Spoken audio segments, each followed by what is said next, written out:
Ya, nampaknya kita mulai saja ya. Oke. Padi. Ya, sudah 17 peserta. Baik. Selamat siang Ibu Bapak guru, para orang tua dan anak-anak yang Bapak banggakan dan saya hormati.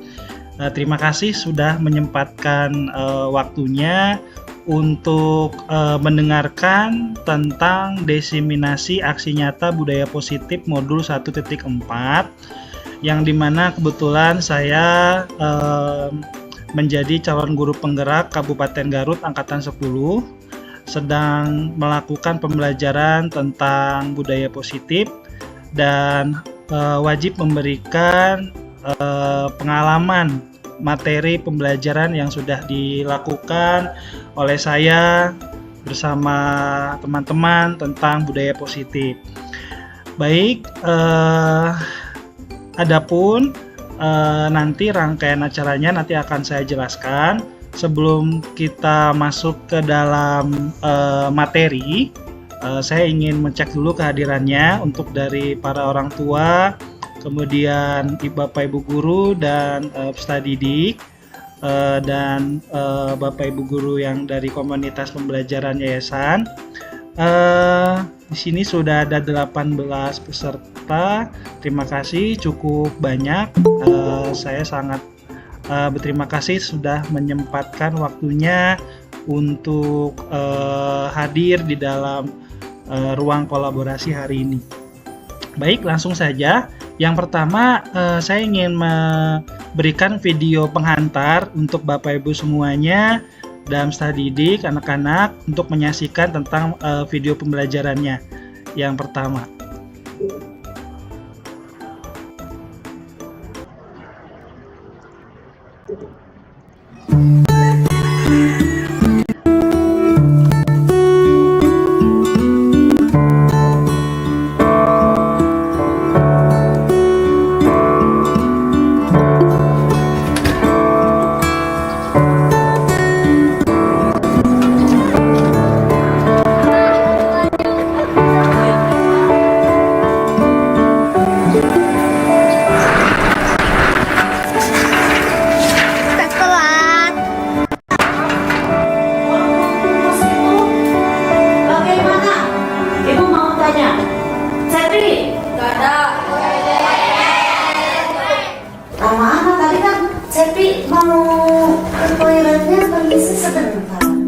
Nah, ketahuan ya.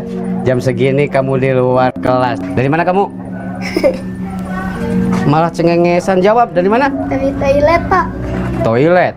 Gak salah. Toilet kan sebelah sana, bukan sebelah sini. Dari kantin, Pak. Dari kantin? Ngapain jam sini di kantin?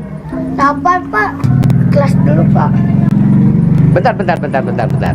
Besok jam 8 ditunggu sama Bapak di kantor ya. Sekarang masuk.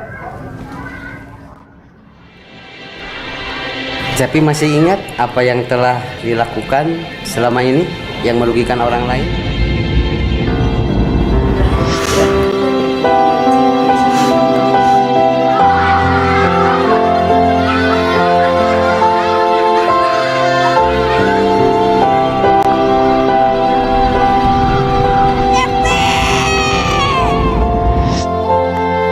Cepi mau berjanji tidak akan mengulanginya lagi.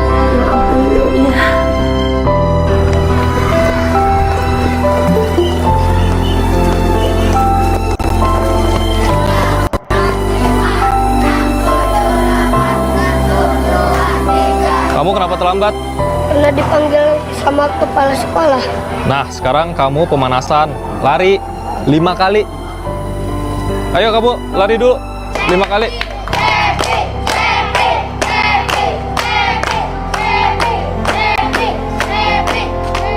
Nah, kalian harus jadi juara. Siapa yang mau jadi juara? Saya! Sandy, Saya, Pak.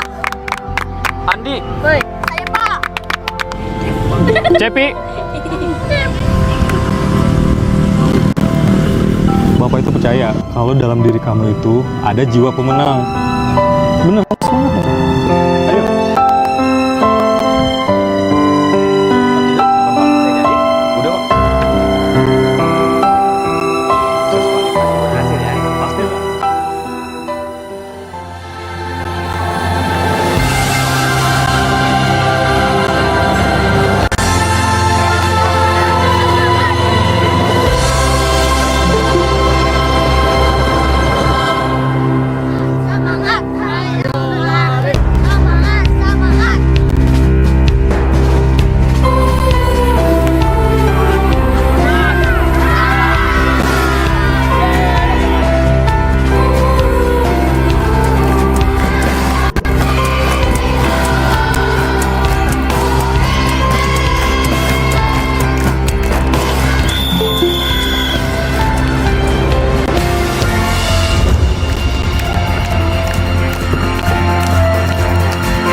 kasih guruku, karenamu.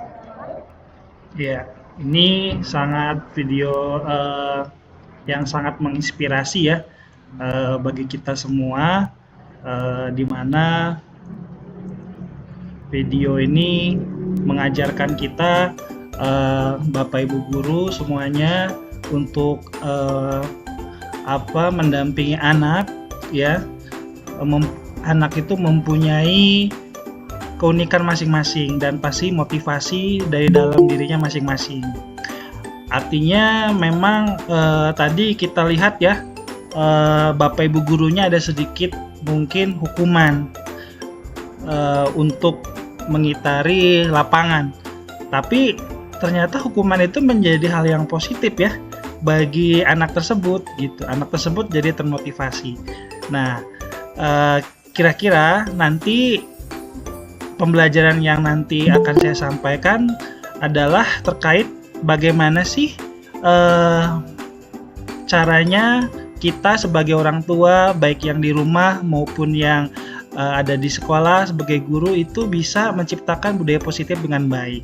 Saya mengucapkan kembali lagi terima kasih kepada para orang tua, Bapak Ibu guru dan anak-anak yang sudah hadir, sudah menyempatkan waktunya untuk mendengarkan program budaya positif yang akan saya implementasikan di sekolah SMP Sudarso. Nah, selanjutnya saja ke dalam pemateri. Ya, dari pembelajaran budaya positif ini memang materi ini sesuai dengan ajaran Ki Hajar Dewantara ya, yang dimana tujuan pendidikannya adalah menuntun segala kodrat yang ada pada anak-anak agar mereka dapat mencapai keselamatan dan kebahagiaan yang setinggi-tingginya, baik sebagai manusia maupun sebagai anggota masyarakat. Oleh sebab itu, pendidik itu hanya dapat menuntun tumbuh atau hidupnya kekuatan kodrat yang ada pada anak-anak, agar dapat memperbaiki lakunya, bukan dasarnya, hidup dan tumbuh kekuatannya kodrat anak. Jadi ini adalah tujuan pendidikan kita berdasarkan Ki Hajar Dewantara di kurikulum Merdeka ini. Kemudian slide selanjutnya. Nah, budaya positif itu apa? Budaya positif itu adalah budaya positif yang mempunyai nilai dan kebiasaan di sekolah yang berpihak kepada murid agar mereka dapat berkembang menjadi pribadi yang kritis, penuh hormat dan tanggung jawab sesuai dengan profil pelajar Pancasila. Nah, ini sangat baik ya budaya ini ya. Sekolah Yosudarso dengan melalui perantara saya nanti akan menerapkan budaya positif ini ya. Sangat bagus untuk diterapkan. Selanjutnya, nah, adapun konsep utama budaya positif nanti saya akan jelaskan sedikit-sedikit ya. Itu ada yang pertama perubahan paradigma belajar dulu. Yang kedua disiplin positifnya, yang ketiga kebutuhan dasar manusia, motivasi perilaku manusia, restitusi posisi kontrol guru dan keyakinan kelas, serta segitiga restitusi. Nah, jadi ini adalah konsep utama budaya positif ya Ibu Bapak semuanya. Nah, adapun yang pertama adalah tentang perubahan paradigma belajar. Perubahan paradigma belajar itu apa? Perubahan paradigma belajar itu adalah dalam membangun budaya positif, sekolah dapat menyediakan lingkungan yang positif. Harapannya aman, nyaman, agar siswa mampu berpikir, bertindak, dan mencipta dengan merdeka, mandiri, dan bertanggung jawab. Disiplin sangat berkaitan dengan kontrol guru terhadap siswa. Jadi harapannya sih guru itu ketika menemukan siswa yang bermasalah ya, baik itu dalam kebersihan, adapun nanti pertengkaran atau hal-hal yang terkait dengan permasalahan belajar, itu memang harus diselesaikan dengan cara yang sabar. Guru harus bisa mampu mengendalikan dan mengontrol dirinya untuk menyadarkan anak dengan baik gitu. Nanti akan dijelaskan di slide selanjutnya. Nah, perubahan paradigma ini secara teoritis itu berdasarkan teori kontrol ilusi dari Dr. William Glasser. Ilusi guru mengontrol murid. ya. Ilusi bahwa semua penguatan positif, efektif dan bermanfaat. Kemudian ilusi bahwa kritik dan membuat orang merasa bersalah dapat menguatkan karakter, seperti tadi video yang di awal ya, dengan ternyata ada manfaatnya juga gitu, ternyata konsekuensi itu ada manfaatnya juga. Kemudian yang selanjutnya, ilusi bahwa orang dewasa memiliki hak untuk memaksa. Nah, ini berdasarkan teori dari William Glasser. Selanjutnya, makna disiplin positif itu sendiri apa ya?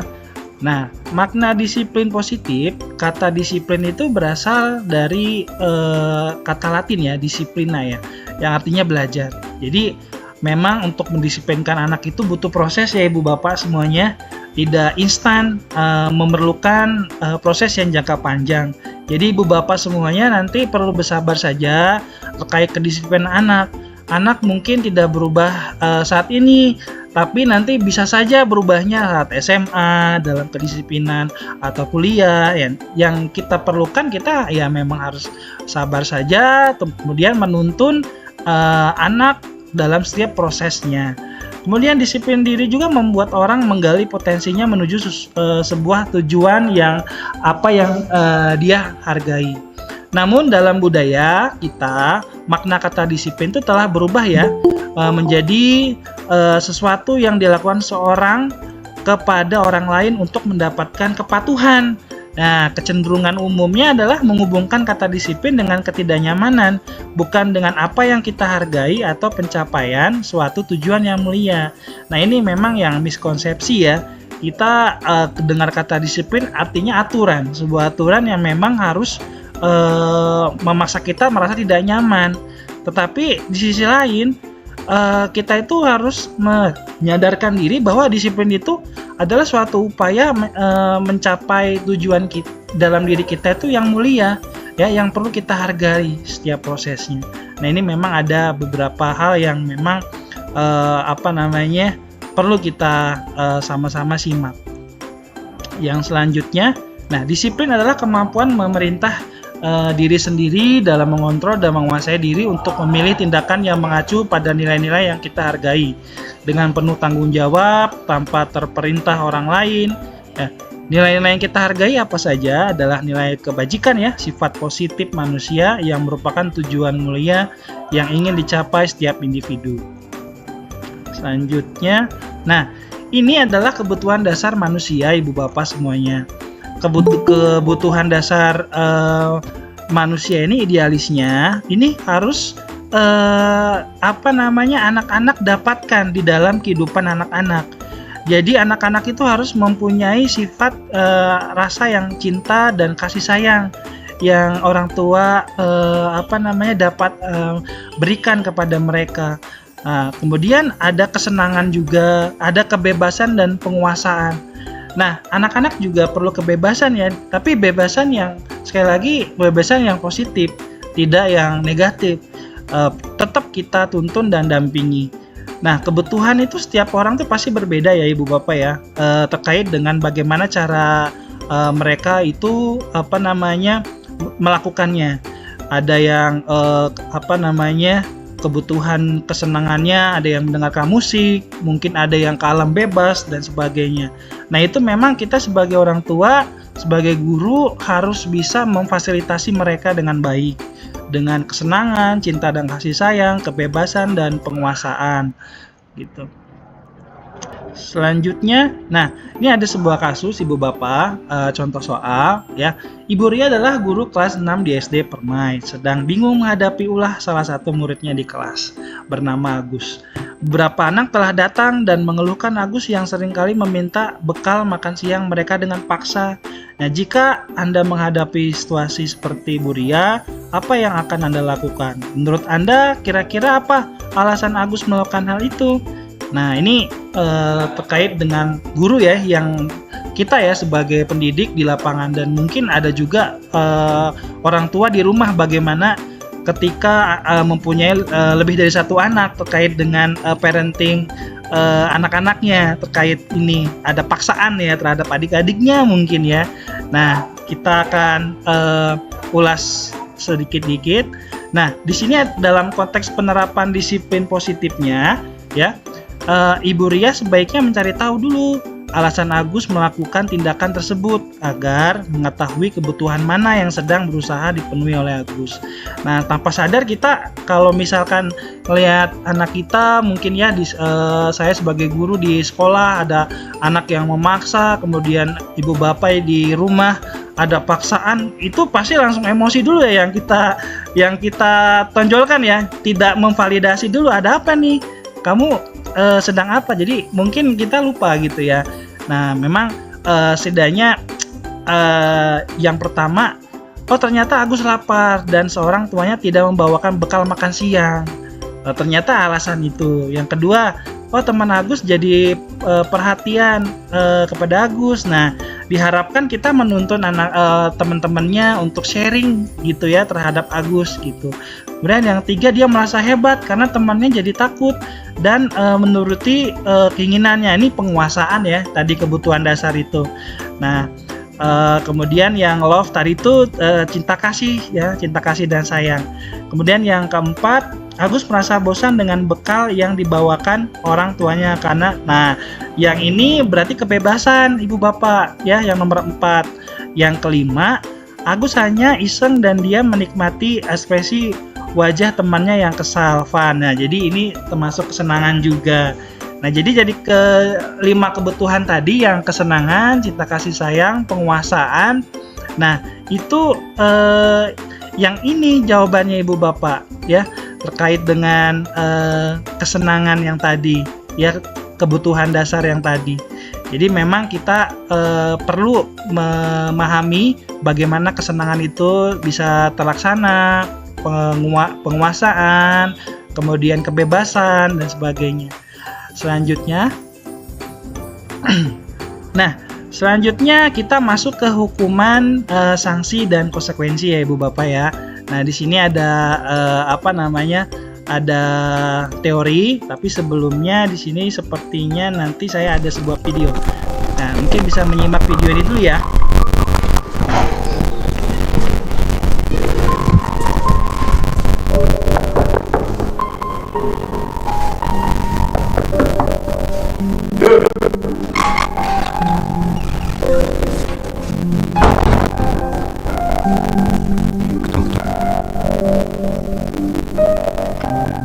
One is it? One is it? See das eben.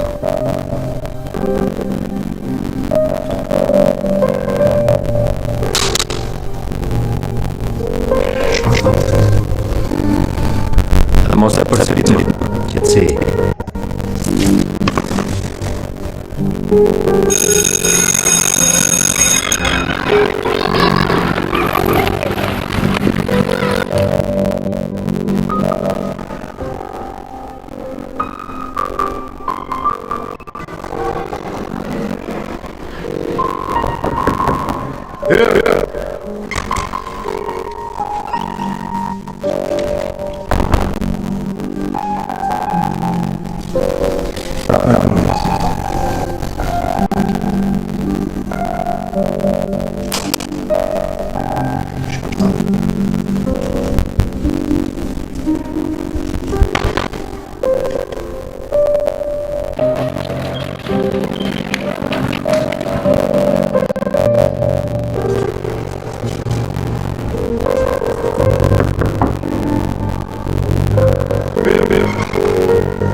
Iya, coba ibu bapak orang tua, ibu bapak guru dan anak-anak mungkin bisa tulis komentarnya di kolom chat bagaimana setelah melihat video tersebut.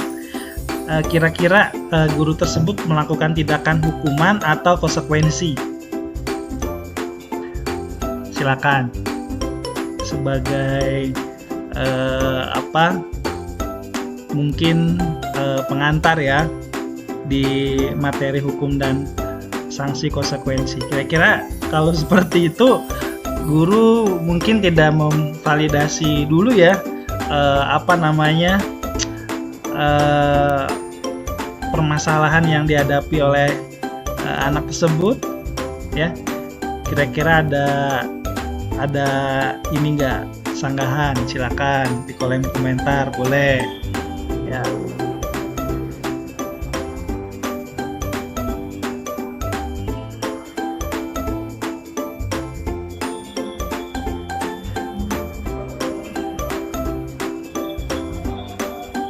Tidak ada.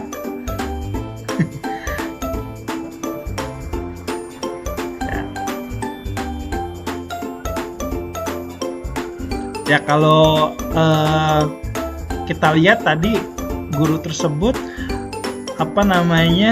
tidak hukuman. Oh iya, oke, terima kasih Ibu. Kemudian Daryl, iya betul ya, hukuman. Memang ini yang kadang kita itu terlupakan ya, mungkin sebagai orang tua juga, kemudian sebagai guru gitu ya, kita lupa anak teh sedang mempunyai perasaan apa dan permasalahan apa, tanpa kita ketahui dulu dalam isi hatinya itu sedang terjadi apa gitu. Itu secara manusiawi ya, kita suka dan sering mungkin melakukan seperti itu. Nah, tapi kita akan merubah konsep itu ibu bapak ya, dengan mengganti hukuman itu alangkah baiknya dengan sebuah konsekuensi, yang dimana konsekuensi itu mempunyai makna yang positif terhadap mereka.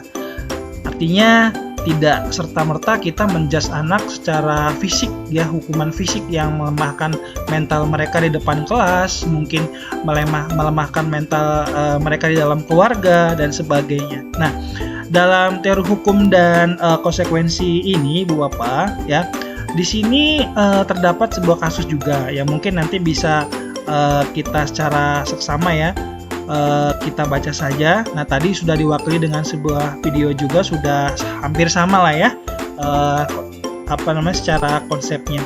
Nah, diawali dengan sebuah ini Bu Bapak, teori motivasi perilaku manusia ya, bahwa memang semua perilaku manusia itu memiliki sebuah tujuan ya, memiliki sebuah tujuan. Yang pertama memang dari teori motivasi perilaku manusia ini, yang pertama untuk menghindari ketidaknyamanan atau hukuman apa yang akan terjadi apabila saya tidak melakukannya.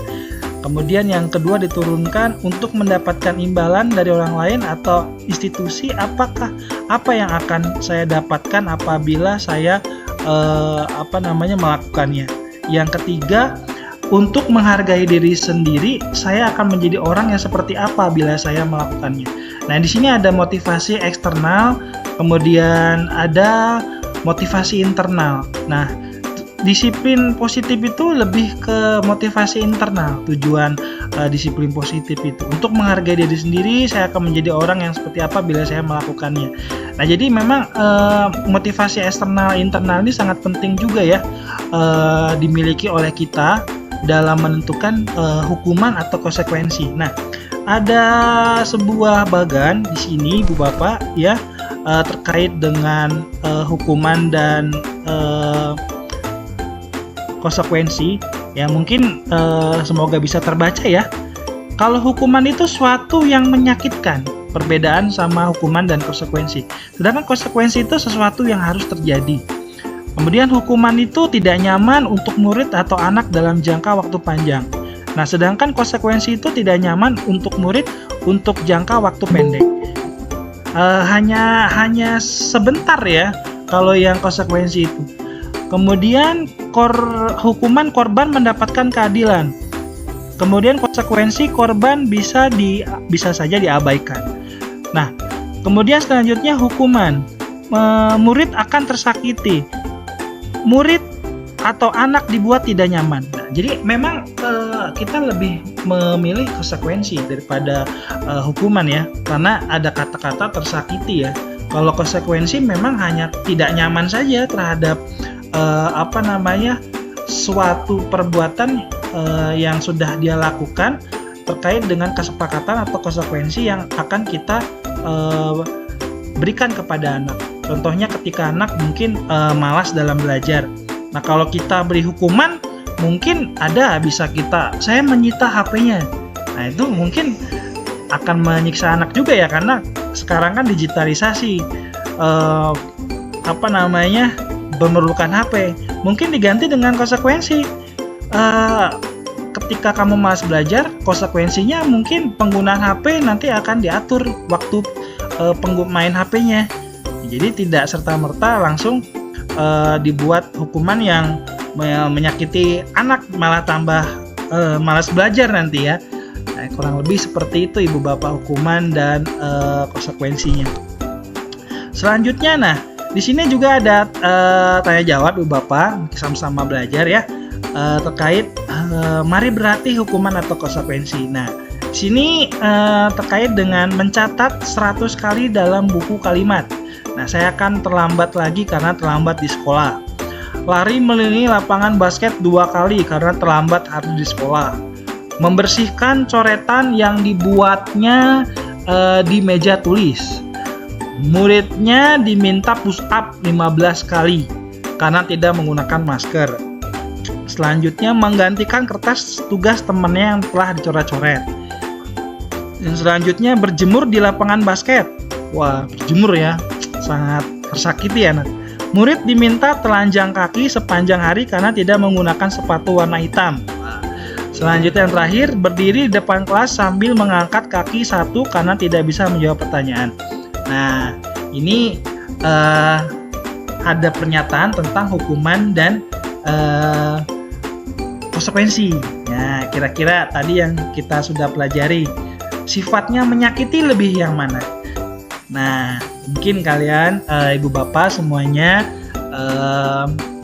bisa menjawabnya di kolom chat ya. Bisa kita pilih ya bersama-sama. Kata kuncinya saja nggak apa-apa ya. Oke. Nah, kalau misalkan Ibu Bapak sambil melihat, berpikir, melatih, nah ini saya kasih jawabannya langsung saja ya. Nah, pokoknya Ibu Bapak ketika memang yang sifatnya tersakiti, kemudian menyakiti anak, itu sifatnya hukuman, bukan konsekuensi. Jadi konsekuensi itu lebih hal yang positif ya, lebih positif. Contohnya menggantikan kertas, menggantikan pulpennya. Anak diajarkan untuk bertanggung jawab terhadap perbuatannya. Kalau misalkan melakukan main bola terlalu keras kena kaca, menggantikan kacanya. Nah, tidak dengan karena kamu telah melanggar peraturan sekolah, memecahkan kaca, silakan kamu keliling. Nah, itu fisik, kasihan anak. Jadi lebih yang sifatnya tanggung jawab terhadap perbuatan yang sudah dilakukannya. Nah, itu terkait dengan hukuman dan konsekuensi ya Ibu Bapak ya. Oke, langsung saja supaya cepat. Nah, yang selanjutnya ada restitusi posisi kontrol guru Ibu Bapak. Nah, tadi kita sudah belajar tentang hukuman dan konsekuensi. Nah, ini tentang posisi kontrol guru dan orang tua juga. Ya, bagaimana menerapkan posisi kendali kita, kontrol kita terhadap anak kita ya di sekolah dan di keluarga. Nah, kita mau pilih yang mana nih? Ada penghukum, kemudian ada pembuat merasa bersalah, sebagai teman, pemantau, atau manajer. Nah, memang kalau boleh saya bantu untuk menjawabnya Ibu Bapak, ya kita punya versi lain-lain ya dalam menangani anak. Ada yang sebagai teman ya, ada yang sebagai manajer ya, ada yang sebagai pemantau. Nah, tapi alangkah baiknya kita menghindari yang penghukum sama pembuat merasa bersalah ya. Karena kasihan kalau misalkan kita teh menghukum anak kemudian membuat anak merasa jadi bersalah gitu ya. Jadi anak mungkin akan ada traumatik atau jadi tidak suka dengan kita. Kalau saya sebagai pengajar selalu senang menerapkan posisi ini sebagai teman gitu ya. Lebih dominannya teman. Tapi memang sebagai guru juga dituntut harus sebagai manajer ya, sebagai manajer dan pemantau juga. Nah, jadi saya lebih cenderung ke teman gitu ya, lebih ke teman. Kalau manajer itu saya mungkin terlalu galak ya, bukan terlalu galak, yang mungkin terlalu anak-anak jadi merasa khawatir gitu ya, karena kalau manajer ini sosok guru yang memang benar-benar idealis, kemudian benar-benar sesuai dengan aturan, tanggung jawab dan sebagainya. Jadi saya lebih suka merangkul anak-anak dengan gaya gaya mengajar saya. Tapi memang dampak negatifnya gitu ya, sebagai teman ini anak-anak jadi cenderung lebih dekat banget gitu ya dengan gurunya. Nah, tapi itu versi masing-masing Ibu Bapak, silakan memilih dengan posisi kontrol guru dan orang tua yang di rumah dan di sekolah. Selanjutnya, nah ini Bu Bapak ada contohnya posisi kontrol guru, pernyataan-pernyataan ya. Saya kecewa dengan kamu. Nah itu contoh posisi kontrolnya sebagai pembuat orang merasa bersalah. Kemudian kalau penghukum, kamu tidak pernah benar melakukannya. Jadi merasa anak-anak itu kita mengutarakannya dengan cara menjudge anak tidak pernah bisa terhadap apapun yang dia lakukan. Nah, kalau teman, ayolah lakukan demi ibu atau bapak. Nah, ini memang ada harapan ada harapan dari dari guru gitu ya untuk bisa bekerja sama. Nah, di teman-teman juga dalam pembelajaran akan jadi seperti ayolah lakukan demi ibu bapak. Jadi ada kata deminya gitu ya. Ada kata untuk lah, jadi kesannya memelas belas kasihan gitu. Tapi yang saya lakukan sebagai teman ini ketika memang di luar pembelajaran ya konteksnya, artinya saya saat pendampingan kepada anak gitu ya, saya saat melakukan pendampingan ekstrakurikuler mereka. Nah, saya melakukan kontrol guru sebagai teman gitu ya, tidak terlalu kaku juga gitu. Nah, kalau sebagai pemantau, apakah kamu mau mendapatkan stiker? Nah, ini ada harapan. Di situ ada ajakan, imbauan ya. Kemudian manajer, bagaimana kamu bisa menyelesaikan masalah ini? Jadi lebih sifatnya tegas, sosok yang benar-benar mendidik anak ya, membentuk karakter anak ya. Jadi bagaimana kamu bisa menyelesaikan masalah ini, kemudian bagaimana kamu bisa menyelesaikan permasalahan belajar kamu sendiri. Jadi sifatnya lebih melatih daya kritis anak untuk memecahkan masalahnya sendiri kalau manajer. Nah, kalau penghukum, kamu selalu yang paling terakhir. Nah, ini judgement yang sangat negatif ya. Kamu sangat terbelakang, kamu sangat terburuk di keluarga. Nah, itu jangan ya ibu bapak ya. Kita harus tadi yang kebutuhan dasar manusia, memberikan kasih sayang kepada anak-anak ya. Seperti selanjutnya, nah ini sama yang seperti tadi 5 posisi kontrol guru. Nah, selanjutnya keyakinan kelas Ibu Bapak. Nah, di kelas 7A Ibu Bapak, saya sama anak-anak sudah melakukan keyakinan kelas Ibu Bapak. Jadi anak-anak ini saya menerapkan keyakinan kelas ini tidak seperti memang waktu awal-awal itu udah kesepakatan kelas ya. Sekarang keyakinan kelas. Kalau bedanya apa sih sama peraturan? Mungkin ya kalau peraturan itu memang sifatnya mengikat ya, sifatnya konkret banget ya, tidak fleksibel. Kalau ya keyakinan kelas ini isinya nilai-nilai kebajikan ya, atau prinsip-prinsip universal. Ya, jadi kata-kata bijak gitu ya. terkait dengan kesepakatan yang disepakati secara bersama, secara universal, lepas dari perbedaan agama, suku, negara, dan bahasa. Ya, menurut Gosen, suatu keyakinan akan lebih memotivasi seseorang dari dalam. Seseorang akan lebih bersemangat untuk menjalankan keyakinannya daripada hanya sekedar mengikuti peraturan. Gitu. Ya, Nailen. Ya. Bentar ya, Nailen ya. Nanti sesi pertanyaan di akhir ya. Keyakinan kelas ini mungkin contohnya seperti ini Bu Bapak ya. Jadi kalau misalkan kita pergi menggunakan motor, nah kita perlu menggunakan helm nggak? Kira-kira. Atau anak-anak nih yang belum mempunyai SIM, apakah boleh naik motor? Nah, kalau misalkan kita berkatanya boleh, berarti kita belum yakin terhadap diri kita terkait dengan aturan-aturan yang sifatnya hukuman ya bagi pelanggarnya. Kalau misalkan tidak helm, itu hukumannya udah jelas di pasal undang-undang ya, pasti akan kena tilang, tidak lagi pakai konsekuensi ya.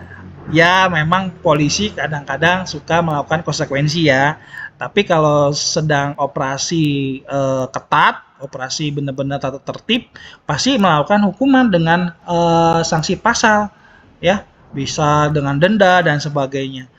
Nah, artinya kalau kita belum yakin terhadap sebuah kesepakatan atau keyakinan yang sudah kita buat, negara buat, atau instansi buat, artinya kita tidak akan berjalan dengan baik keyakinan kelas ini gitu. Nah, ini perlu yang namanya proses jangka panjang ya Ibu Bapak ya. Nah, adapun budaya positif itu, nah ini lingkungan positif, keyakinan kelas dan peraturan kelas ya yang tadi. Kemudian, nah ini ada sebuah perbedaannya ya Ibu Bapak dari peraturan dan keyakinan kelas. Nah, kalau peraturan itu berbunyi selalu kembalikan buku ke tempatnya. Nah, keyakinan kelasnya tanggung jawab. Peraturannya dilarang mengganggu orang lain. Keyakinan kelasnya menghormati orang lain dan diri sendiri. Nah, peraturan hadir di sekolah 15 menit sebelum pembelajaran dimulai. Keyakinannya menghormati orang lain. Nah, jadi di sini ada kata-kata kebajikan ya Bu ya. Kata-kata kebajikan atau kata-kata positif dari aturan atau kesepakatan ya yang diawali. Jadi memang sifatnya aturan atau kesepakatan dulu, kemudian diturunkan lagi jadi keyakinan. Keyakinannya sifatnya apa? Apakah kesehatan, keselamatan? Nah, yang tadi saya sudah terangkan ya untuk anak-anak nih biasanya kalau misalkan anak-anak nih bermain motor sebelum waktunya. Nah, itu keyakinannya apa? Keselamatan kan? Nah, kalau anak-anak belum yakin bahwa bermain motor itu sebelum waktunya, berarti anak-anak belum yakin terhadap keselamatan atau keamanan yang anak-anak miliki gitu. Seperti itu ya tentang keyakinan kelas. Nah, selanjutnya, nah ini pembentukan keyakinan kelasnya ya, bisa di screenshot mungkin Ibu Bapak ya atau disimak dengan baik. Saya akan melanjutkannya. Nah, ini ada dokumentasi dengan anak-anak kelas 7A ya, mungkin sebentar saja.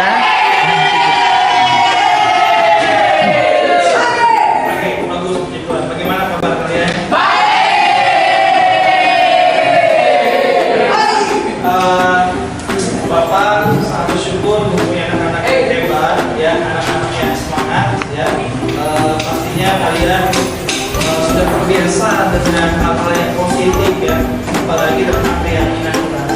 Nah, hari ini kita akan membuat ya kembali keyakinan kelas kalian yang akan kita sepakati secara bersama ya. Adapun anak-anak rangkaian acaranya ya kegiatan kelas tersebut ya, nanti Bapak akan membagikan ya anak-anak kertas berwarna hijau dan berwarna pink ini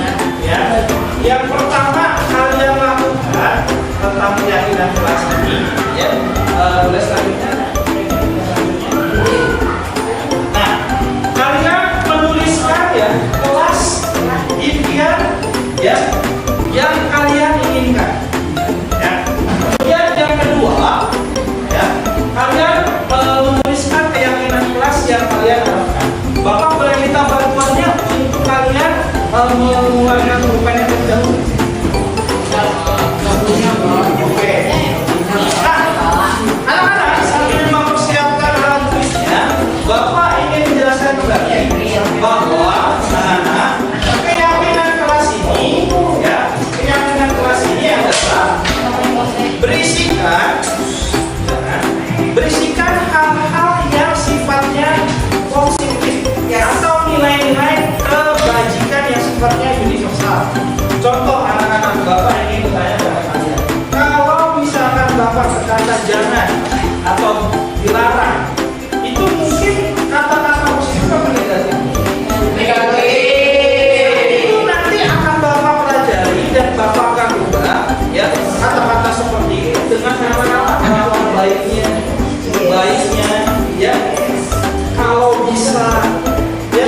Jadi sifatnya yang tidak mempermalukan anak-anak semuanya di depan kelas mungkin, atau masih apa namanya di luar kelas dan sebagainya. Kita akan sepakati kelas impian kita dan keyakinan kelas kita mau seperti apa. Ya, bisa dipahami sampai sini. Oke, kalau bisa dipahami anak-anak, ya, kalau bisa dipahami, silakan anak-anak, Bapak akan bagikan kertasnya. Silakan kalian tulis ya kelas impian dan keyakinan kelas yang kalian inginkan. Nah, setelah kalian tulis, nanti kalian tempelkan di papan tulis ya. Nanti kita akan refleksikan secara sama-sama.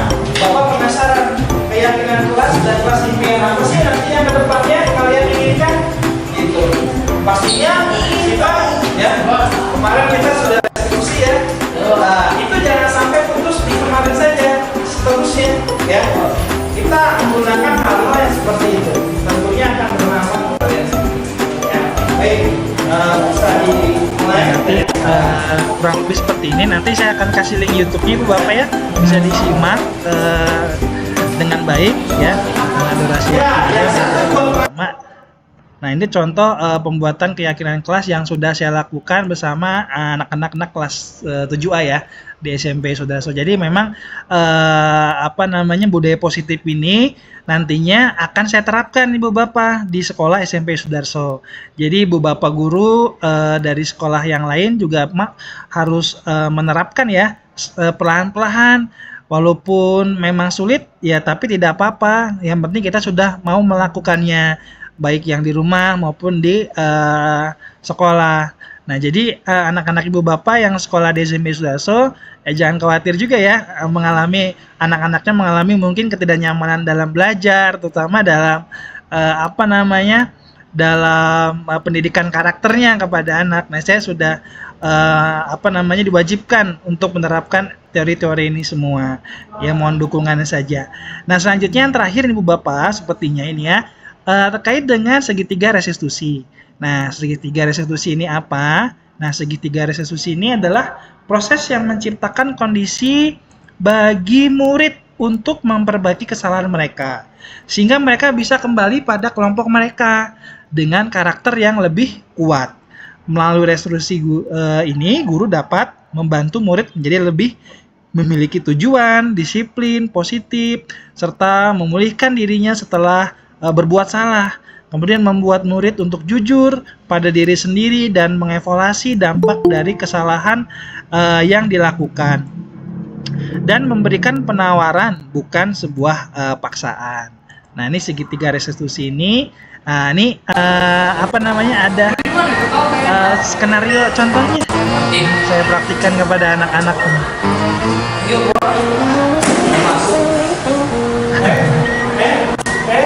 Sedang apa kalian? Seperti itu. Terus dari mana? Dari lain. Coba sini dulu. Ini. Simptom Bagaimana dengan keyakinan kelas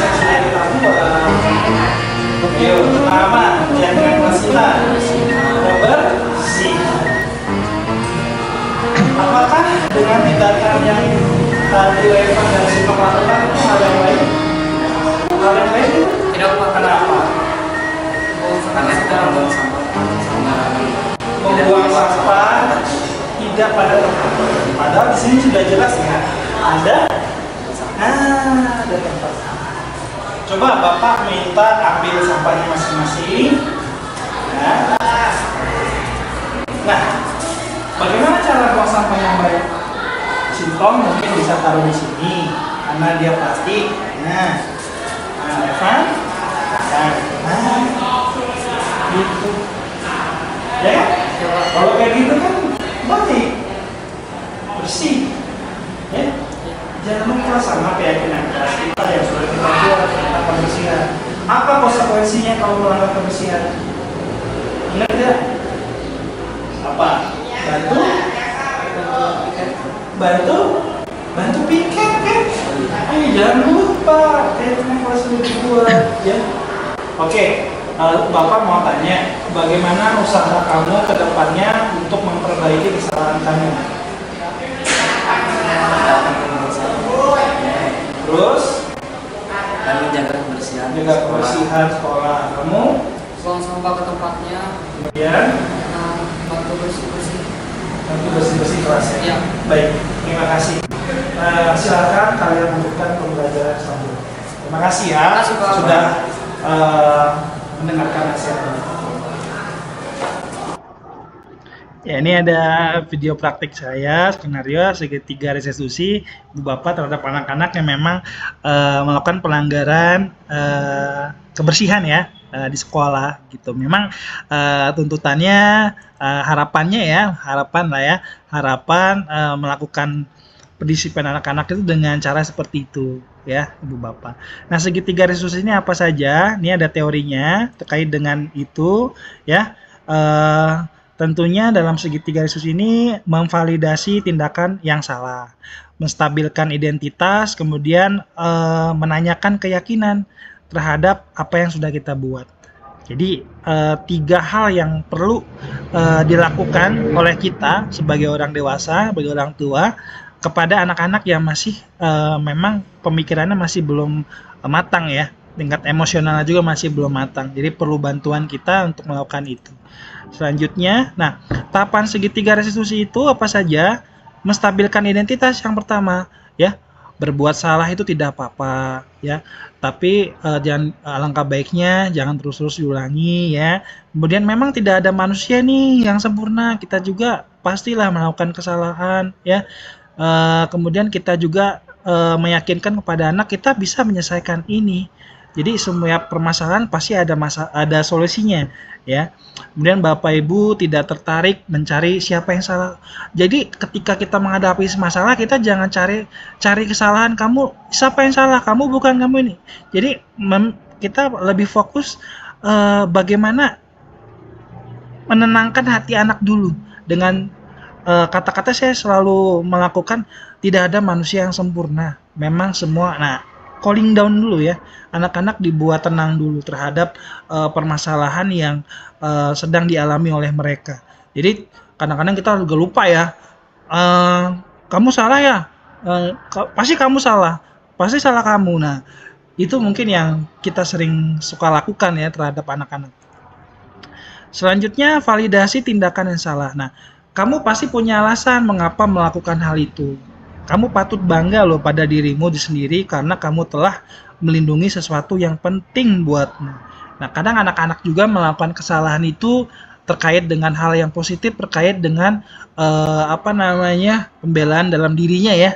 Jadi merasa dirinya mungkin ada bulian terhadap orang tuanya, jadi dia merasa tidak terima. Kemudian dia melindungi nama baik orang tuanya. Nah, itu memang yang suka terjadi ya dalam permasalahan mungkin ada di keluarga ya terhadap kakak adiknya atau di sekolah seperti itu. Selanjutnya menanyakan keyakinan. Nah, ini Ibu Bapak, keyakinan ini bisa diterapkan di keluarga, di rumah Ibu Bapak ya. Terkait dengan keyakinan keluarga mungkin bisa juga ya, pasti bisa. Jadi tidak ada lagi memang aturan yang sangat terlalu tegas ya. Memang keyakinan itu diawali dengan aturan dan kesepakatan. Tetapi kata aturan atau perintah lebih baik kita ganti aja dengan keyakinan. Karena anak itu harus ditanamkan bahwa dirinya itu harus yakin terhadap apa yang dia buat itu dianjurkan harus positif gitu ya. Harus positif, jangan alangkah baiknya tidak negatif terus gitu. Menanyakan keyakinan ya, apa yang kita percaya sebagai kelas atau keluarga, kemudian apa nilai-nilai umum yang kita telah sepakati, kemudian apa bayangan kita tentang kelas yang ideal. Nah, kalau di sekolah, kemudian bisa juga di keluarga ibu bapak, apa bayangan kita nih tentang keluarga kita yang ideal, bisa. Kemudian apa kamu mau jadi orang yang seperti apa ke depannya. Nah, ini mungkin kan jadi udah ada obrolan ya dengan anak-anak ibu bapak di rumah, kemudian saya dengan anak-anak di sekolah. Saya suka juga menanyakan anak kamu nanti ke depannya mau jadi apa, minat bakatmu apa, mau masuk SMA di mana, mempersiapkan mentalnya dan sebagainya. Nah, ya puji Tuhan, selanjutnya sudah selesai ya, masuk sesi tanya jawab ya. Oke, ibu bapak, guru yang hebat, bapak ibu orang tua SMP Sudarso, orang tua murid Sudarso yang hebat, anak-anak, bapak terima kasih nih atas waktunya yang sudah diberikan oleh Pak Tio ya untuk menjelaskan dan mendengarkan paparan tentang budaya positif ini. Mohon maaf ini kalau misalkan ada kata-kata yang mungkin sifatnya negatif atau penjelasannya terlalu cepat karena memang durasi waktu juga ya Bu Bapak. Gak kerasa udah 1 jam ini kita bertemu dan berinteraksi ya di dalam ruang kolaborasi ini. Mungkin apakah ada yang ingin bertanya? Boleh di kolom chat ya. Gitu. Semoga aja tidak ada yang bertanya biar cepat selesai. Boleh, apakah ada pertanyaan Bu Bapak? Oh iya, ada dari Gabriel Najaya, Derer, Saul, banyak banget ya. Ada MJ. Oke, mungkin Bapak ini ya, Bapak bantu jawab terkait pertanyaan ini. Saya bantu jawab terkait yang pertama. Menurut Pak Tio ingin melakukan posisi kontra guru yang bagaimana ketika menghadapi siswa. Oh iya, terima kasih ya atas pertanyaannya.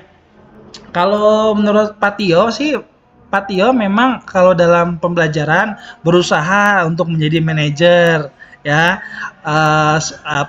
yang bijaksana, yang benar-benar sesuai koridor aturan saat pembelajaran. Tapi ketika memang kita ada di luar pembelajaran ya, mungkin di istirahat di luar sekolah gitu ya, kemudian di pendampingan ekstra basket, Pak Tio mencoba menjadi teman ya, menjadi teman yang kita dekat satu sama lain ya, bisa komunikasi dengan baik gitu. Nah ya, terkait dengan proses pembelajaran juga pastinya. Oke, pertanyaan yang kedua, menurut Pak Tio apabila restitusi siswa mengalami kegagalan, apa yang harus dilakukan selanjutnya? Ya, ini memang dalam menjalankan restitusi ini memang susah-susah gampang lah ya, tetapi memang banyak tantangan gitu ya segitiga restitusi ini. Ya, tantangannya yang pertama ketika anak-anak itu ketika di restitusi itu masih keadaan yang emosional, yang sering Pak Tio temukan itu seperti itu. Jadi Pak Tio suka memperhatikan ketika melakukan restitusi, Pak Tio melakukan menenangkan emosional dulu si anak tersebut. Karena ketika di restitusi anak tersebut belum stabil emosinya, tidak akan berhasil pastinya. Nah, langkah Pak Tio biasanya ketika gagal ya Pak Tio melakukan sebuah proses kontrol ya, kontrol guru ya, mungkin dengan cara kontrol guru, kemudian memahami kebutuhan dasar mereka. Jadi yang Pak Tio sentuh itu dulu.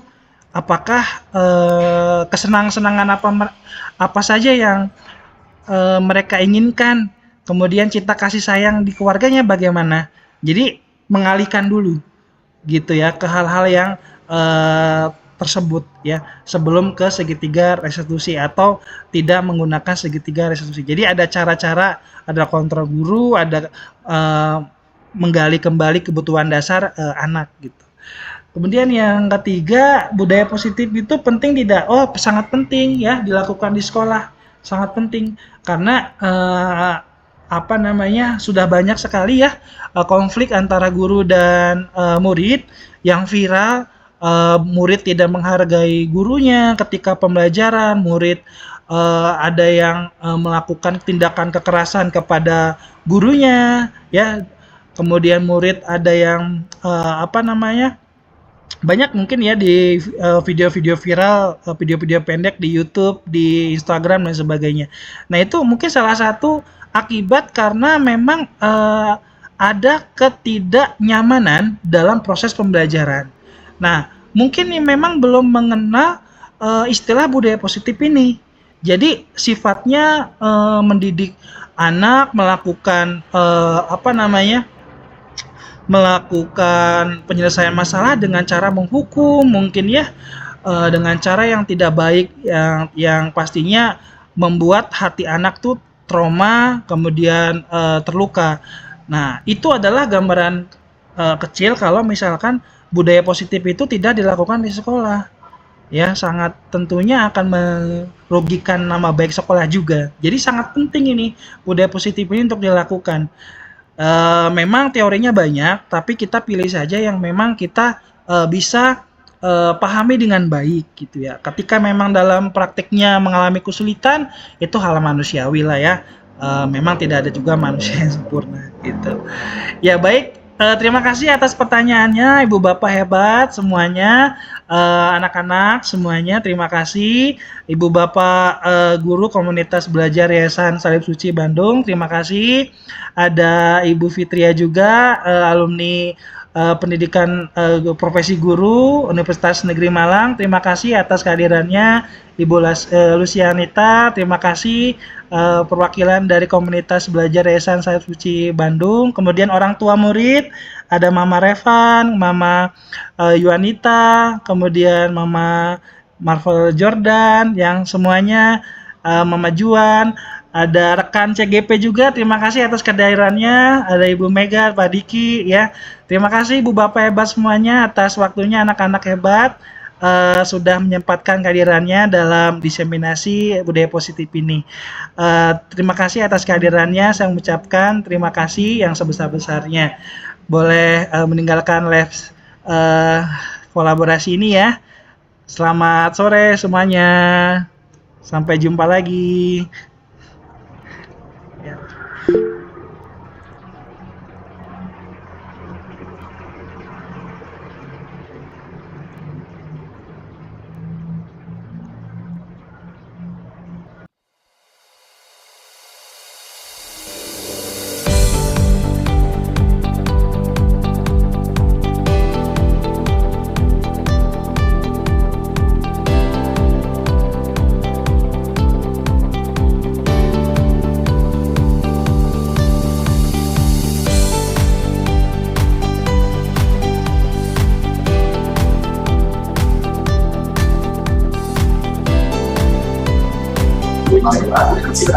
biasanya dan di ruangan jadi pertama saya bersama tadi ruangan atas ruang di sini ada 3 pembicara. Yang pertama ada Pak Pras, Patria dan Bu Stella. Jadi dengan durasi waktu maksimal 25 menit mereka akan menyampaikan atau sharing berbagi pengalaman belajarnya. Itu harapan saya di sini.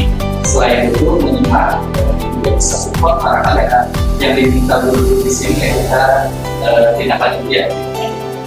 Karena harapannya semoga ini bermanfaat bagi Bapak Ibu sehingga kalau ada hal baik bisa kita terapkan tindak lanjut di sekolah masing-masing. Kemudian nanti akhir sesi pembicaraan ini mohon sesi penyampaiannya untuk refleksi di Jepang barangkali Bapak Ibu mungkin aplikasi Jepang bisa dulu. Nanti saya kasih platformnya dan bisa saja kita kesulitan HP-nya dan juga bisa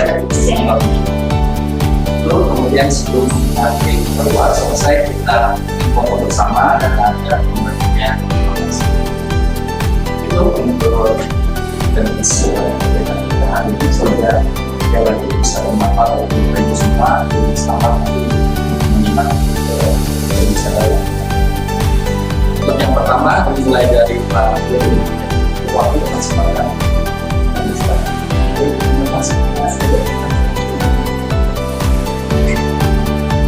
Baik, selamat siang seluruh Bapak Ibu dan semuanya.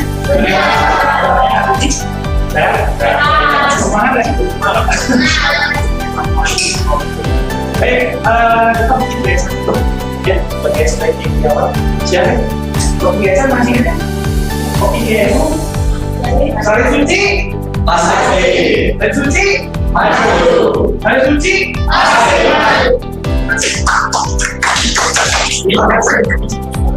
Walas. Baik, Bapak hebat semuanya. Di sini yang saya jawab ya. Mohon maaf sebelumnya bukan maksudnya bully atau gimana ya, kita training kita sama setting terkait dengan metode dan pelajaran atau budaya ya yang kita terima, memberikan budaya yang kita bangun ya, budaya berpraktek. Adapun topik yang saya ambil yaitu terkait dengan kalau kelas kalian itu tidak tertib, ayo kita coba ya. Mungkin Bapak Ibu semua sudah terlihat ya dengan keyakinan kelas hampir sama dengan kesepakatan kelas. Tapi keyakinan kelas setelah psikologisme lebih dalam lagi. Jadi keyakinan kelas ini masuk ke dalam keyakinan diri dalam hati anak-anak untuk menuju ke arah yang positif, kata-kata dan hal-hal yang positif. Dan Ibu Bapak juga kalau belajar lebih jauh, mungkin kalau dari pemaparan saya belum puas, bisa mengakses di aplikasi web. Di situ ada momentumnya budaya positif, banyak video-video belajar positif. Baik, sukses.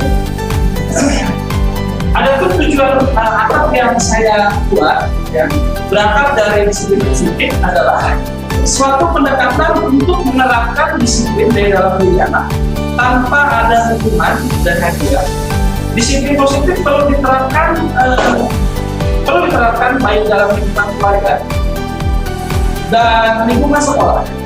Dengan menerapkan disiplin positif diharapkan tidak kekerasan dan jadi pemerintah juga Bapak sudah aware sekali dengan kasus bullying dan sebagainya.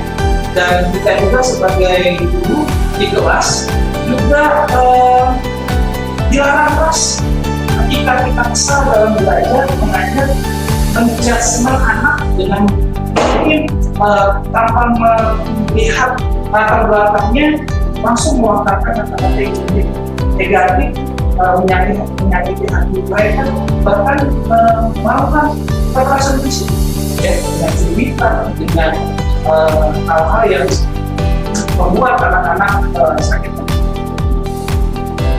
Adapun Ibu Bapak, latar belakang yang saya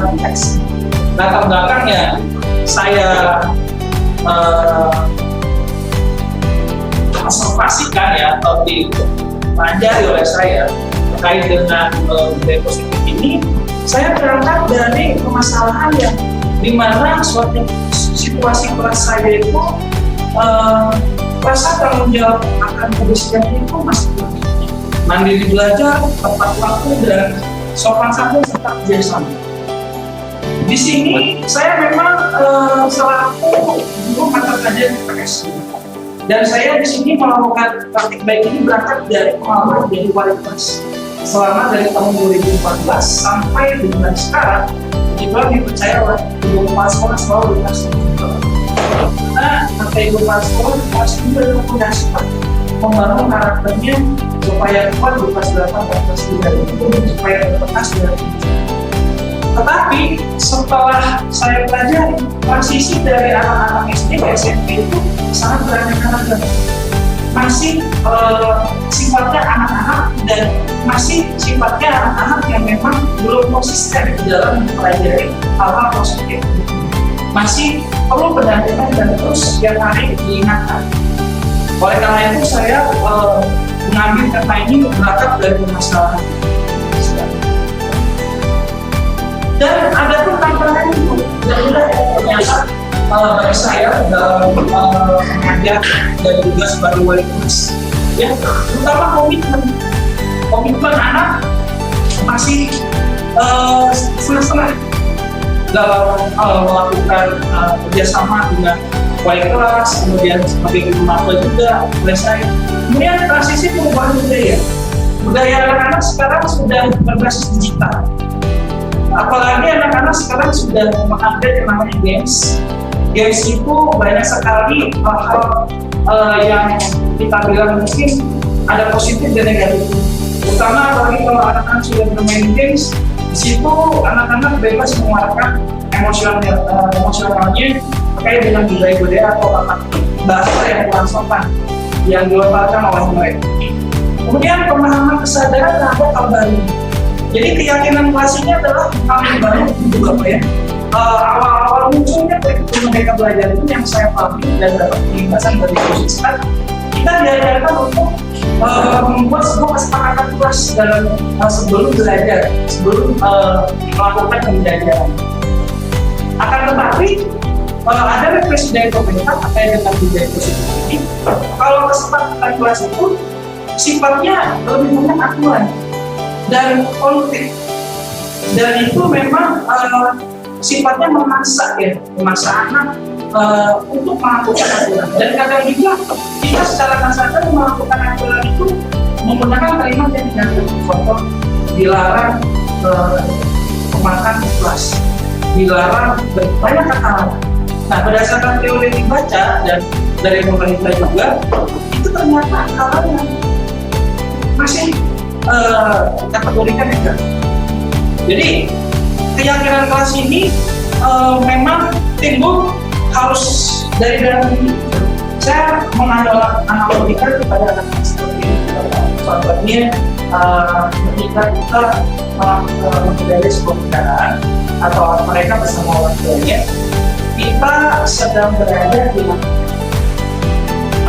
kalau misalkan kita tidak yakin terhadap kalau lampu merah itu menyelamatkan kita dari mana bahaya tentunya, pasti kita melakukan terobosan dengan asumsi kita supaya waktu cepat. Tapi kalau kita sudah sadar dan yakin dalam diri kita kalau lampu merah itu harus berhenti, kalau itu saya akan tabrakan.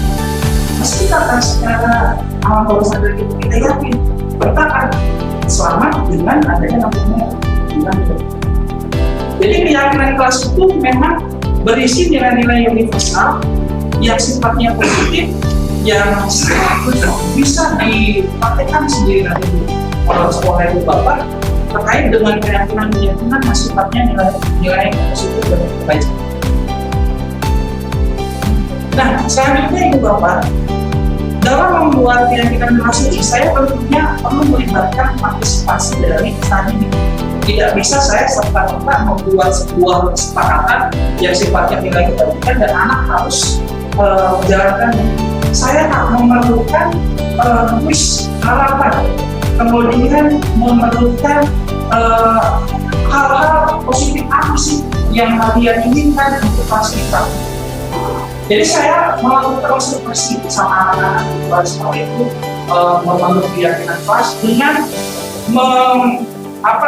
kala itu saya menggunakan kertas ABS yang sheet of landscape ya. Anak-anak menuliskan perasaan mereka dari harapan mereka dan keyakinan apa yang kalian ingin bangun untuk kelas kita.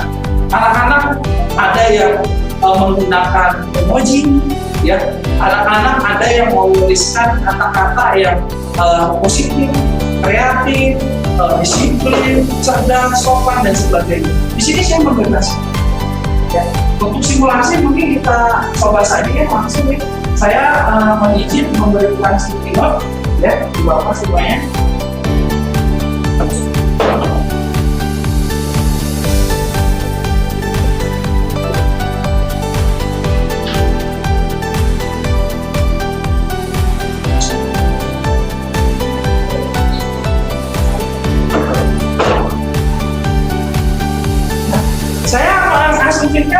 mohon izin Bapak semuanya sudah hebat, Bapak sebagai ustadz pendidik. Sekarang Bapak teruskan harapan dan keyakinan apa yang ingin dibangun untuk pastikan. Contoh keyakinannya berupa kata-kata yang positif. Contohnya apakah kalian ingin mempunyai rasa nyaman, kondusif, apakah ingin ramai, boleh. Saya tidak membataskan perasaan dan apa boleh dengan gambar juga siapa.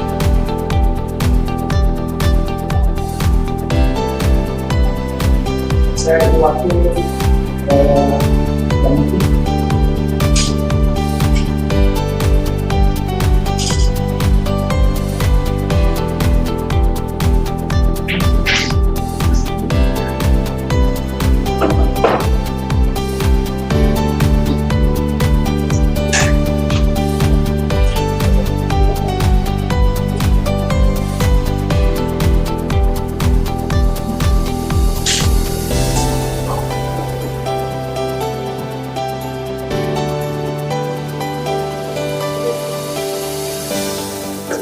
boleh juga cerita dengan kehidupannya untuk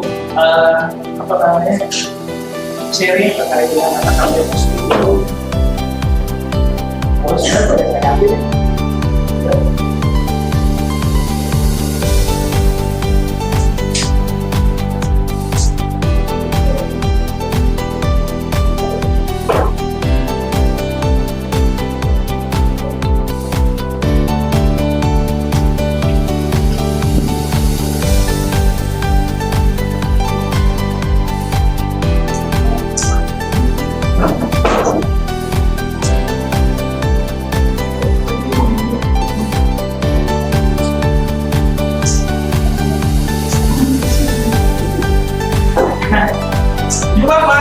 Saat saya sudah mendapatkan hasil dari harapan yang sudah dihasilkan dari anak-anak. Tentunya saya saya langsung saya melibatkan anak-anak untuk membuat sebuah gitaran atau membuat senyaman itu.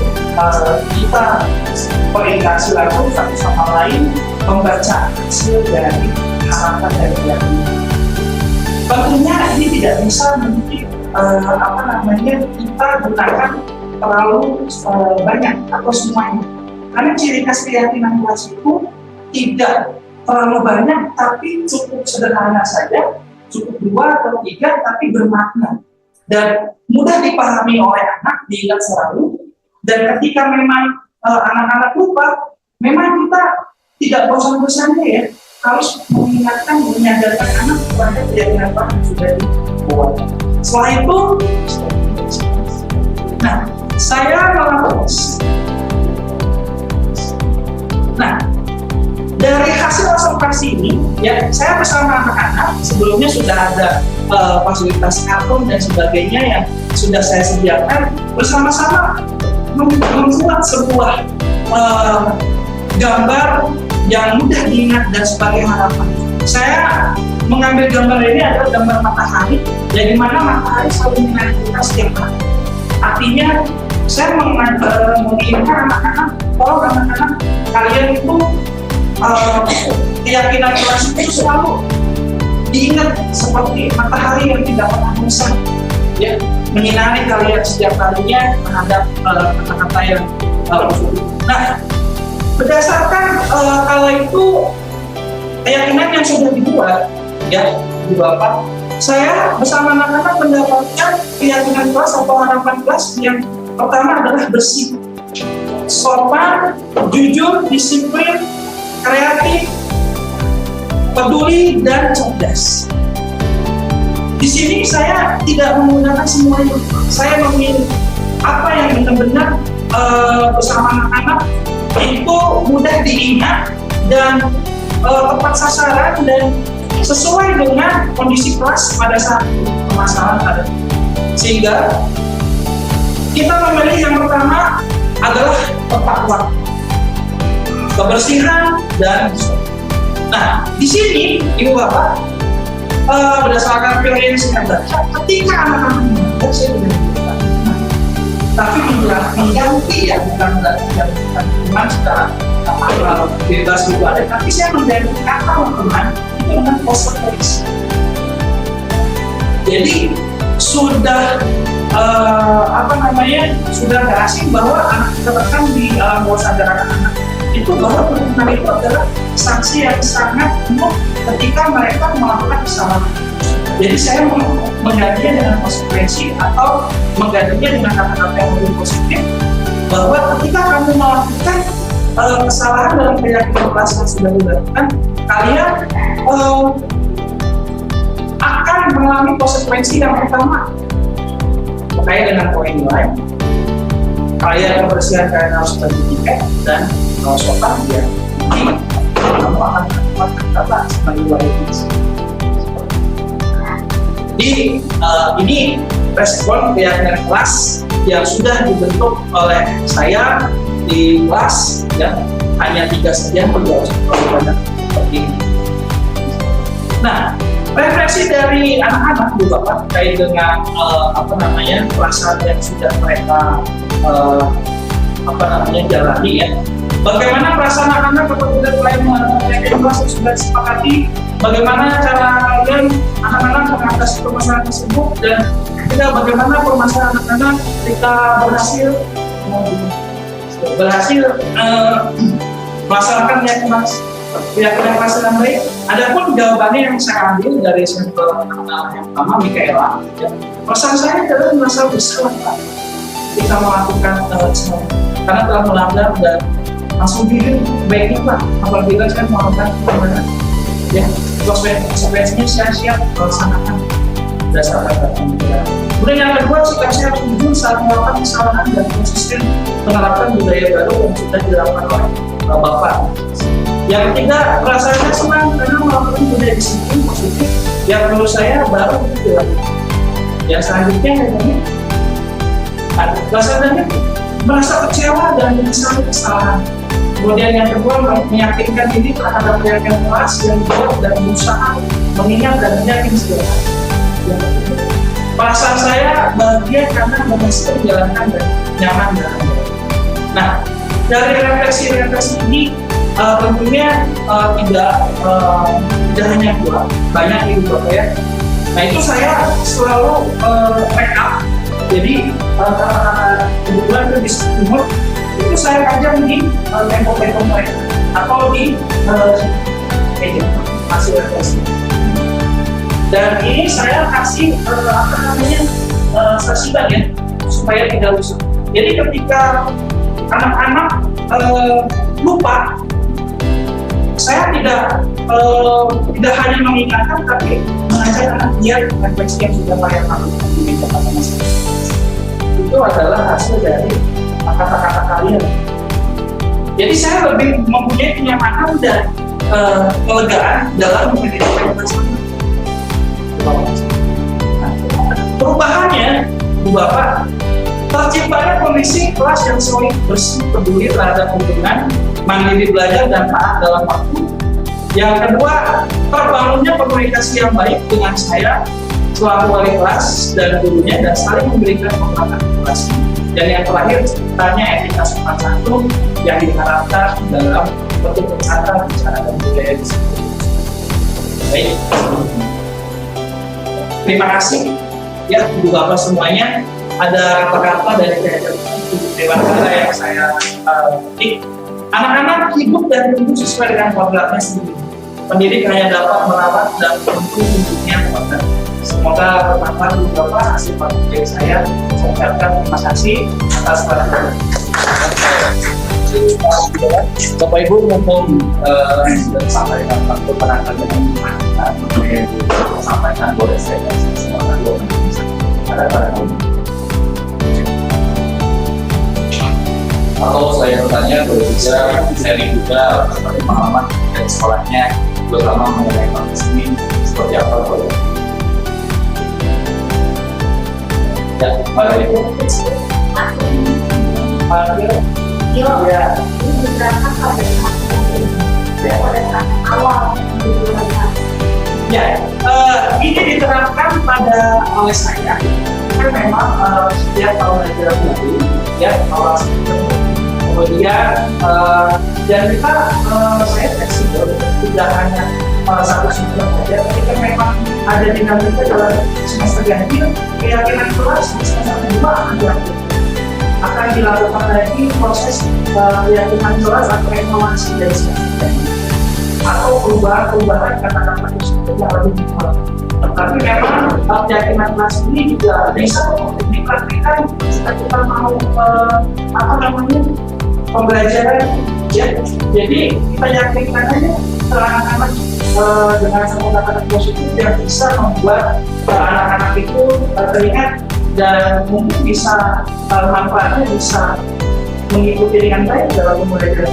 Tidak menutup mungkin bisa kita dengan mau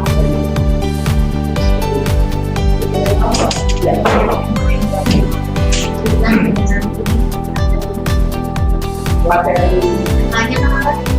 temanya membangun mereka baik. Ya. Iya. Kalau tadi saya lihat, kan kembali misi mengambil tema. Ya, tema COVID-nya adalah kan membangun merdeka belajar. Memang ini yang menjadi ciri khasnya adalah poin budaya positifnya. Saya ingin mengambil budaya positifnya. Betul yang tadi Ibu bilang, kesannya kalau memang kesalahan teknis, kesannya hanya mengisi, kemudian menempelkan. Nah, supaya tidak terjadi itu Bapak, saya setiap di Galo itu setiap hari itu ada briefing manipulasi, kurang lebih 20 menit. Jadi sebelum saya melakukan anak-anak belajar dengan guru-gurunya, di situ saya memberikan penguatan pada briefing manipulasi. Jadi tetap selalu diingatkan oleh saya untuk mereka supaya siap dalam belajar dan supaya menaati. Memang pastinya nanti tantangannya ada yang ingat, ada yang tidak.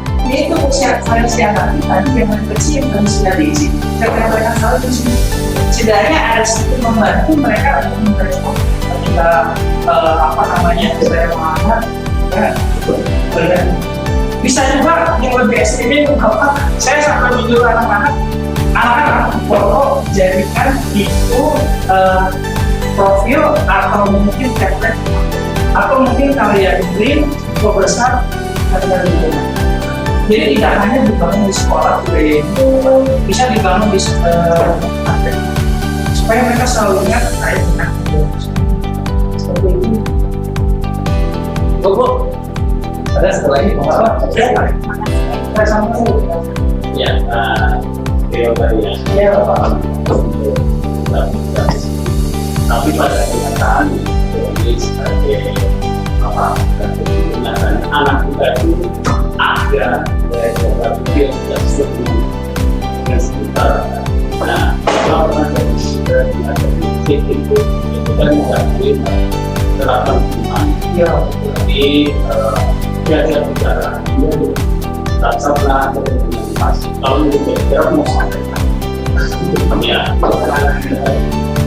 dan pada kenyataan Indonesia itu biasanya pada cuma kita saja misalnya minta anak pertama artinya memang bisa sampai ke masyarakat teman sedangkan kita bahwa anak kita itu suatu saat akan mengalami suatu hubungan yang keras.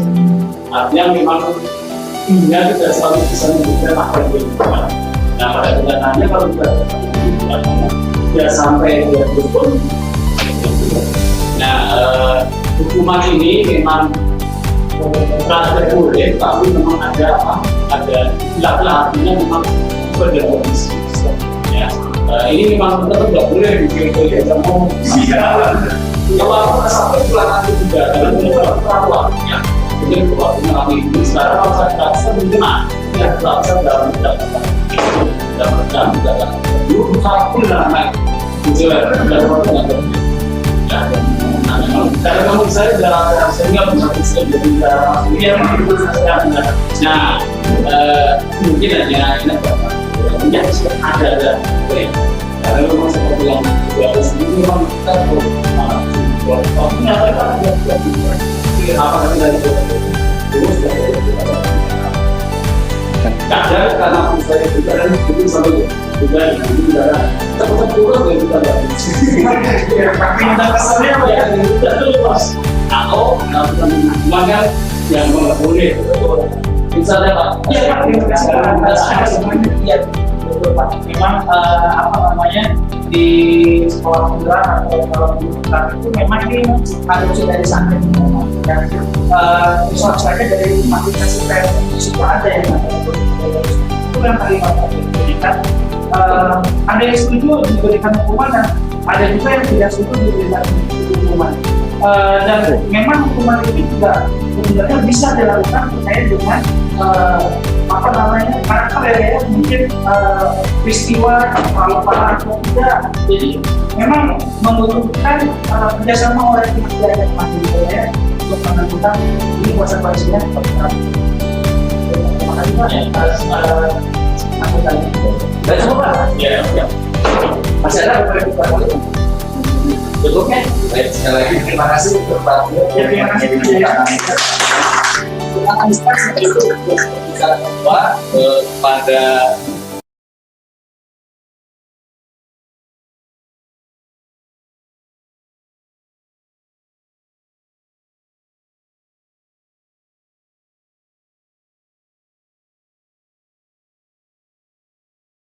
baik, selamat pagi anak-anak.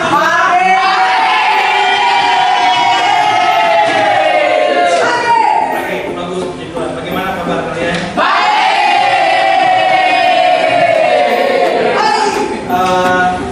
Bapak sangat bersyukur mempunyai anak-anak yang hebat, ya, anak-anak yang semangat, ya. Pastinya kalian sudah terbiasa dengan hal-hal yang positif, ya, apalagi tentang keyakinan keras. Nah, hari ini kita akan membuat, ya, kembali keyakinan kelas kalian yang akan kita sepakati secara sama. Ya, adapun anak-anak rangkaian acaranya, ya, kegiatan keyakinan kelas tersebut, ya, nanti Bapak akan membagikan, ya, anak-anak kertas berwarna hijau dan berwarna pink ini, ya. Yang pertama kalian lakukan tentang keyakinan kelas ini, ya, boleh selanjutnya. Nah, kalian menuliskan, ya, kelas impian, ya, yang kalian inginkan, ya. Kemudian yang kedua, ya, kalian menuliskan keyakinan kelas yang kalian harapkan. Bapak boleh minta bantuannya untuk kalian mengeluarkan pulpen yang terdahulu. Oke. Nah, anak-anak sambil mempersiapkan alat tulisnya, Bapak ingin menjelaskan kembali bahwa anak-anak keyakinan kelas ini, ya, keyakinan kelas ini adalah berisikan hal-hal yang sifatnya positif, ya, atau nilai-nilai kebajikan yang sifatnya universal. Contoh anak-anak Bapak ingin bertanya pada kalian, kalau misalkan Bapak berkata jangan atau dilarang, itu mungkin kata-kata positif atau negatif? Itu nanti akan Bapak pelajari dan Bapak akan ubah, ya, kata-kata seperti itu dengan kata-kata baiknya, ya, kalau bisa, ya. Jadi sifatnya yang tidak mempermalukan anak-anak semuanya di depan kelas mungkin atau di apa namanya di luar kelas dan sebagainya. Kita akan sepakati kelas impian kita dan kelas kita mau seperti apa. Ya, bisa dipahami sampai sini. Oke, kalau bisa dipahami anak-anak, ya, kalau bisa dipahami, silakan anak-anak, Bapak akan bagikan kertasnya. Silakan kalian tulis, ya, kelas impian dan keyakinan kelas yang kalian inginkan. Nah, setelah kalian tulis, nanti kalian tempelkan di papan tulis, ya. Nanti kita akan refleksikan secara bersama-sama. Bapak penasaran keyakinan kelas dan kelas impian apa sih nantinya ke depannya kalian inginkan? Gitu. Pastinya kita, ya, kemarin kita sudah restitusi, ya. Nah, itu jangan sampai putus di kemarin saja, seterusnya, ya. Kita menggunakan hal-hal yang seperti itu. Tentunya akan bermanfaat untuk kalian semua. Ya, baik. Bisa di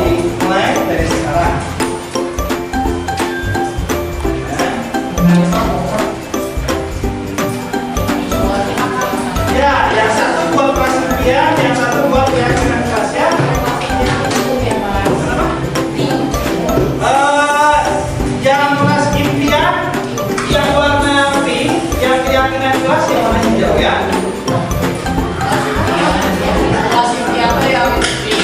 Kelas impian tadi warna pink. Keyakinan kelas warna hijau ya.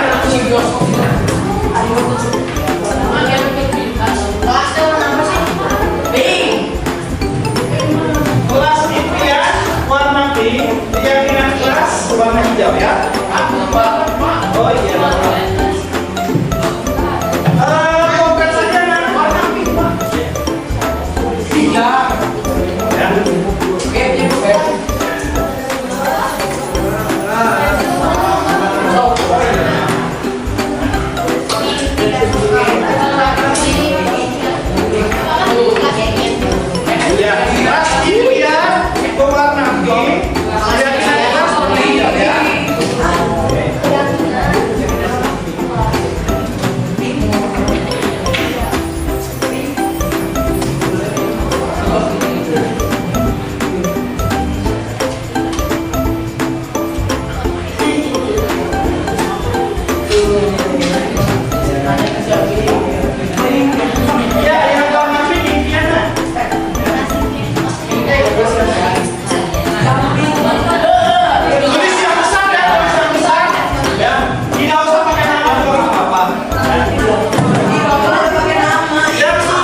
laksanakan. Kerjasama, solid. Nah, kalian nanti masuk ke komisinya keyakinan ingin hal-hal yang positif. Ya, udah bagus. Ya, nah kita sepakati saja ya. Jadi yang kita pilih dari kelas ini ya, dari yang kelas ini ya. Perhatikan, Bapak untuk masa depan kalian ke depan ya, Bapak sarankan kalian ini misalkan menggunakan keyakinan keras yang pertama adalah kerjasama ya. Bersihan.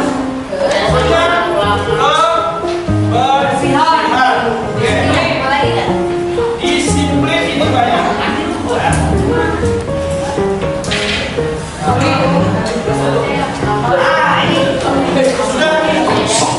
Coba semuanya baca keyakinan kelas yang kita kerjasama.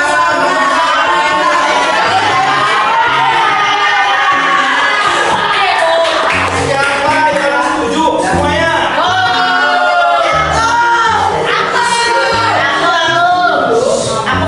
Bapak ingin anak-anak menjalankannya ke depannya dengan baik. Kalaupun di tengah-tengah jalan ada tantangan dan kesulitan, silakan anak-anak konsultasikan kepada Bapak. Iya, bisa cerita atau sharing. Oke? Nah, anak-anak, sebagai kesepakatan kita, Bapak ingin kalian ya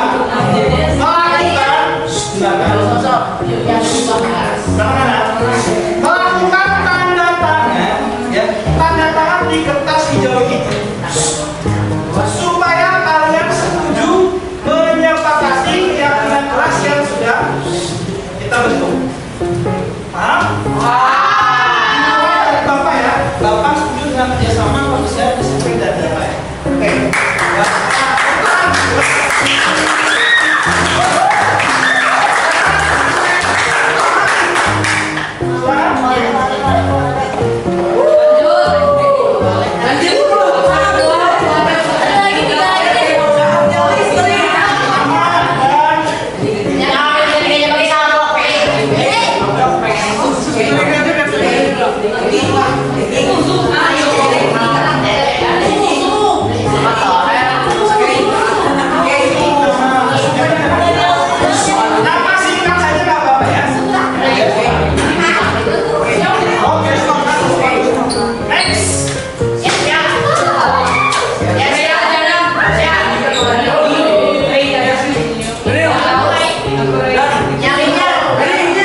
aja ya ke teman yang selanjutnya ya. Kemudian anak-anak, langkah yang selanjutnya, ingatkan, kalian lihat atas ini ya. Nah, anak-anak, silakan kalian melakukan refleksi ya, supaya kalian melakukan refleksi di kertas ini ya. Contohnya sudah ada, silakan kalian refleksikan, bisa di belakang kertas ini atau ditambahkan di bawahnya boleh. Jangan tambahkan kata-kata sesuai dengan apa namanya analisis dari topiknya. Ya, baik anak-anak, Bapak akan bagikan ini, ya ini kayak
ini refleksi kalian sudah sangat bagus nih ya. Kok dengan refleksi ini ya.